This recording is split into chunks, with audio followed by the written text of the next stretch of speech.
الفيوم بقى اسمها جاي من الكلمه القبطيه اللي هي لما تيجي بقى اسمها البيوم، اللي هي ارض البحر، عشان هي بحر. الفيوم عموما عامله زي القاهره كده بس صغيره.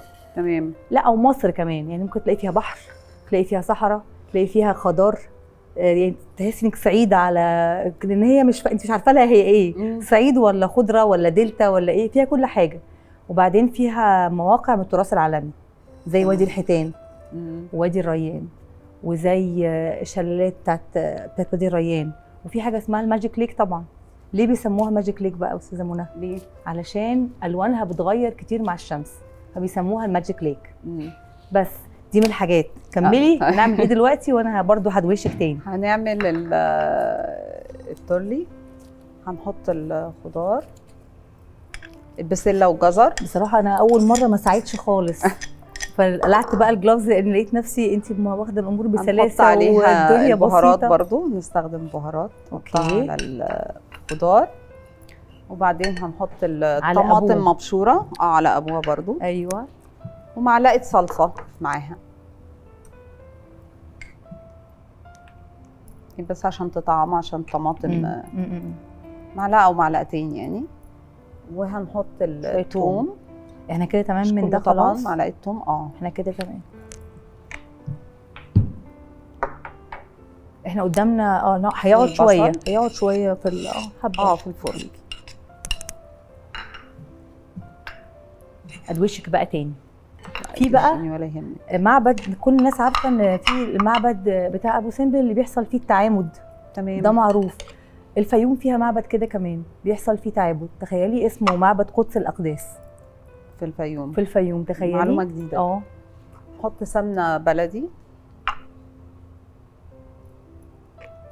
انتوا اكيد بقى طبعا في رمضان عاملين دوشه جامده جدا.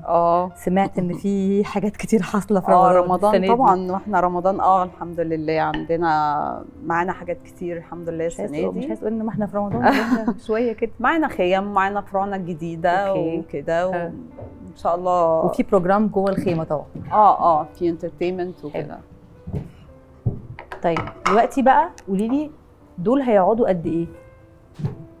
نص ساعة، ساعة الا ربع. نص ساعة، ساعة الا ربع. حلو. تحبي نطلع فاصل نشرب كوباية الشاي؟ طيب اوكي. ونرتب بقى الاطباق والحاجات ومش عارفه ايه وكان مين قال لي امبارح ايه؟ نفسخ البطة. تيجي؟ نفسخ البطة. ماشي. احنا هناخد بريك بس هنروق الدنيا ونلم الحاجات اللي ورا دي ونطلع البرام ونفسخ البطة وناكل. اوكي؟ ده اول مجرم. رز معمر بالحمام. أيوة. بالحمام. نجيب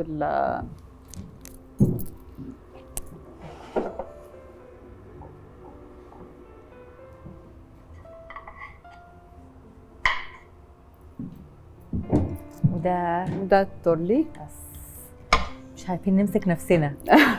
انتوا خلصتوا يعني قفلتوا الجيم زي ما بيقولوا في الفطار. تمام. ودخلتوا بقى على الليفل الجديد وبرضه خدتوا فيه مش ليب جامب جامده قوي. الغدا برضه يعني مدخلينه بابتكارات جديده وحاجات جديده تعجبكم جدا جدا يعني. حلوه قوي. يعني احنا دايما بنحاول نعمل كل جديد، ما نقفش عند حاجه معينه وما نقفش عند حد معين، نتطور دايما ان شاء الله يعني. نكون عند حسن ظن الناس كلها ان شاء الله. بصراحه انا شخصيا شامه اللي بيحصل. احنا ممكن واحنا يعني بصي انا دايما بختم واقعد مع الضيف ناكل. المره دي مش قادره امسك نفسي. فاحنا هنقطع واكمل معاكي بقى الدردشه. تمام. ايوه. بصي بقى وانا بغرف اقعد اسالك برضو كالعاده وادوشك. اوكي. اغرف لك الاول ده ولا ده؟ كله ممكن اخد. تمام. قولي لنا بقى انتوا في رمضان عاملين في الخيم ايه؟ فطار وسحور، وفي المطاعم ايه اللي موجود برضو متوفر البروجرام بتاعكم؟ احنا حلو قوي كده. كفايه قوي. طب اغرف لك من التاني شويه. طيب تمام. على بال ما اقعد اشوف الاستاذه دي اتكلم معاها شويه. تمام. احنا في الخيم عاملين داخلين في الفطار وفي السحور. وفي انترتينمنت بقى وفي فولكلور وفي حاجات كتير قوي. والمحلات فطار بس ولا فطار وسحور؟ المحلات كلها سحور. اوكي. يعني المحلات سحور بس. محلات والخيم فيها عندكم- فطار وسحور. انتوا عندكم كام خيمه؟ السنه دي اظن عندكم 4 خيم او 5 خيم، حاجه زي كده. لا يعني تقريبا 4 أوكي. تقريبا يعني. تمام. يعني احنا كل شويه بتجيلنا عروض، بس احنا شفتي؟ يعني مش Selective. هنقدر نبلى مصر كلها. لا يعني. وسيلكتيف بقى برضه. عندنا الفروع ما شاء الله برضه ما شاء الله. مين يدوق؟ ان شاء الله السنه دي أستاذة تيجوا معايا. السحر بقى عندنا ان شاء الله. ايوه انا معايا هنا حته حمامات لاغلي. حلو قوي. خطير. تسلم ايدك. خطير.